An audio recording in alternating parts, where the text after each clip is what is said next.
in, and I assured them. They must not feel otherwise. There are some schools that don't want to open for other races to come to their schools. The mere fact that they've opened up, there will be these challenges. There will be these challenges where parents feel black kids are not treated well, others will feel white kids are not treated well, and others will feel vice versa. And I said to the school management, you have to manage this. You have to manage this thing because this is the South Africa we're going to, and we need to take our children along.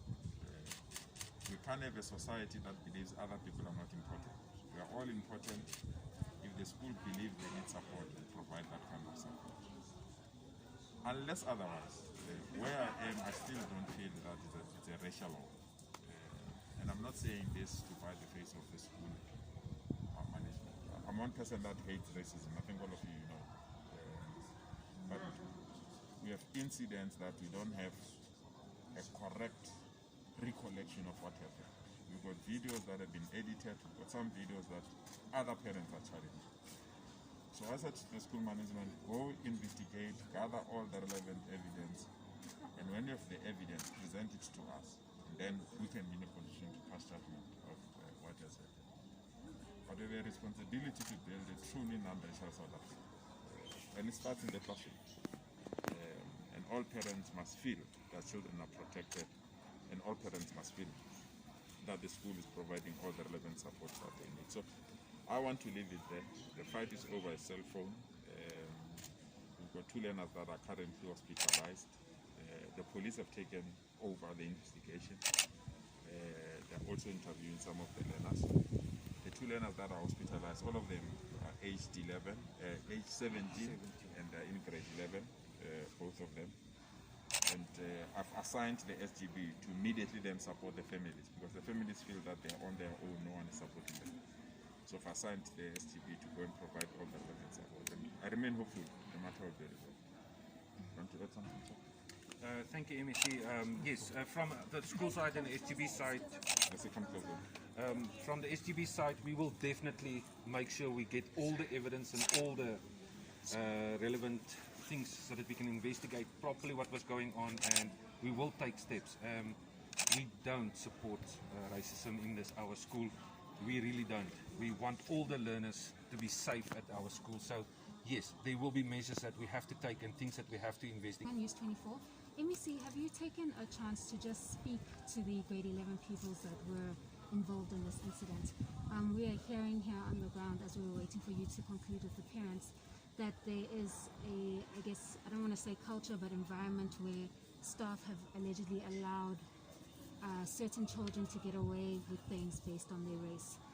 We're told that there were teachers present while the incident took place and nobody took this knife away from the pupils. Have you taken a chance to actually speak to these grade 11 pupils independently to get an understanding as to what happened from their side? That allegation was brought to my attention in the presence of the SGB by the parents, so they will investigate it. But I never had an opportunity to interact with learners. I don't want to, they're writing exams. I really don't want to disrupt schooling where, exams comes once during this period. You disrupt it now, it will be difficult for them to catch up. So that allegation has been brought to my attention.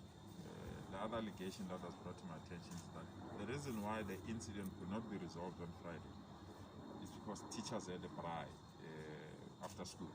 Is that after school? Yeah, after school. After school, teachers had a braai. So it's an allegation. I don't have facts. I don't have whether it was earlier on or after school. So that is why the team that is investigating this report, they've got until this Friday just to give me something that I can understand what is happening. If there is a need to support the school, we'll support it. If they have to go through change management, they have to go through integration and other things. This is a society that we are in. We have to assist the school. So I will do that, but I just need a tangible report. The problem is that I don't have something tangible. Even the parents of the learner that was stabbed was asked, do you know who stabbed your child? No, I don't. But the witnesses said they will give me that information. So we need that information so that we can act. Because if we can act wrongly, we're going to set the wrong precedent. So we must be sure and we must be decisive. And that's what we need to do. Sorry, and do you know how the knife got onto the premises? I don't know. The school is going to give us that information. We don't know. Number two? itself, but we investigate. Who's the second one? Me, I just wanted to ask MEC and the gentleman from the SGB, correct? Exams disrupted in any way, shape or form? And secondly, just also the question of, is the end outcome here to arrest somebody?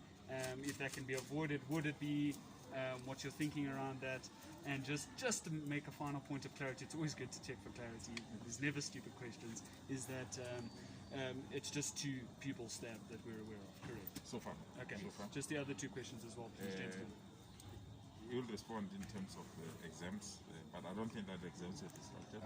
The exams was not disrupted, but if there was children that was involved in what was involved in parents that felt that maybe they couldn't send their children to school today because they're not sure what is going to happen, we have made arrangements that those people can do their tests separately. So we are helping the children so that they can get through this year. We're not going to leave them alone.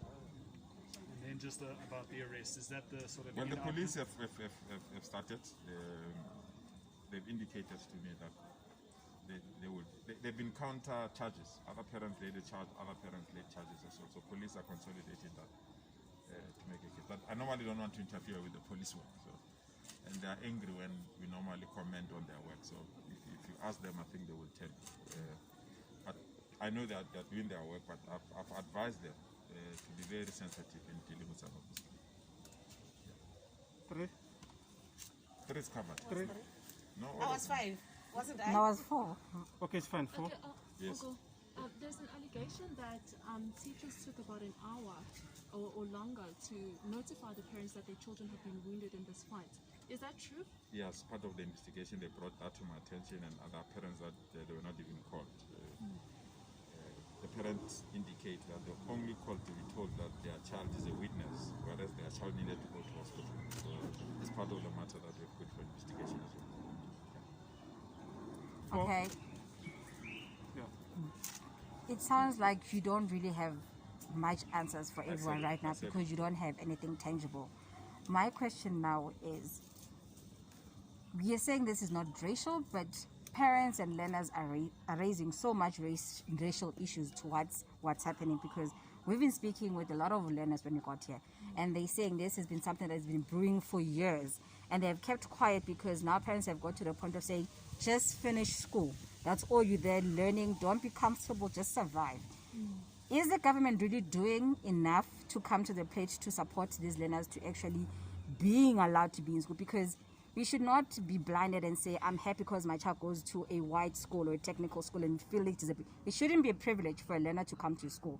But is the department doing enough? And are such schools actually coming to the party, or they just tolerating just to say that we are a rainbow nation? I hate racism with a passion, but I'm addicted to non-racialism.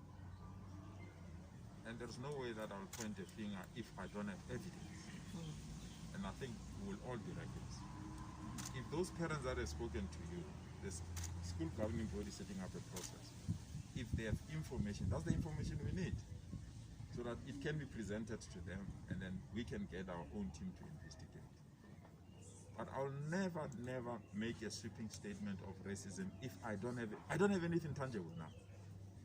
I came here because I wanted to get it personal. I didn't want somebody to write a report to me or email to me.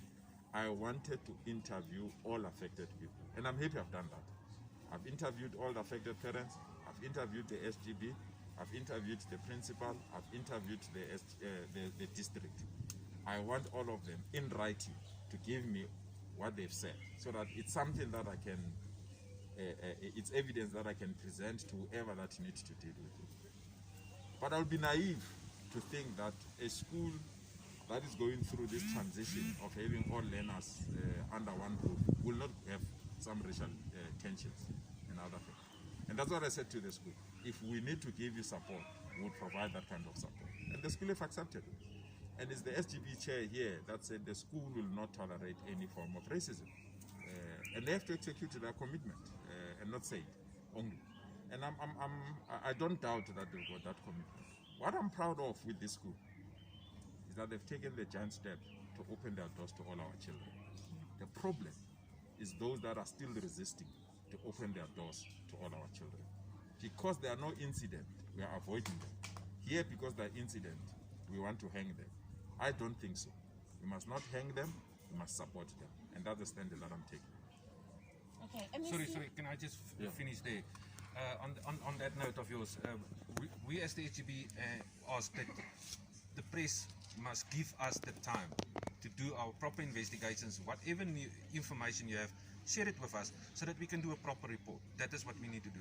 And then the other thing is, yes, our school name is White. It's a Hoërskool Afrikaans, it's Afrikaans school. But it's long not more, it's just in name, it's still in Afrikaans. But we entertain English children. We're not going by white and black anymore.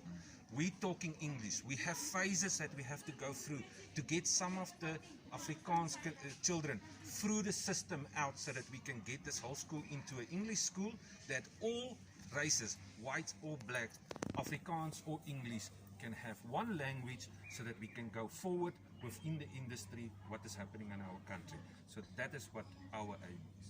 Thank you. Okay, MEC, I don't know who between you two is going to be able to answer my two questions. Number one, we have information that, MEC, that a docket was opened. So I need clarity. Now, what kind of a case was supposed to have been opened? One, two learners were injured, and there was violence at the school. But opening of a docket, who might have opened the docket? I heard rumors that the state has opened the docket, or the school. I'm a little bit confused there. One. Number two, Ndata from SGB said he's not aware of any students or learners who were prohibited or stopped from sitting down for examinations or exam yesterday. But upon our interview with some of the learners, some of them were stopped or prohibited from entering the examination room. And from the video that has been circulating, how did the school or the SGB pinpoint that this certain student, this certain learner was involved in a violence or squabble that happened yesterday or transmitted here? Let me tell you, when I met parents raised their objection that they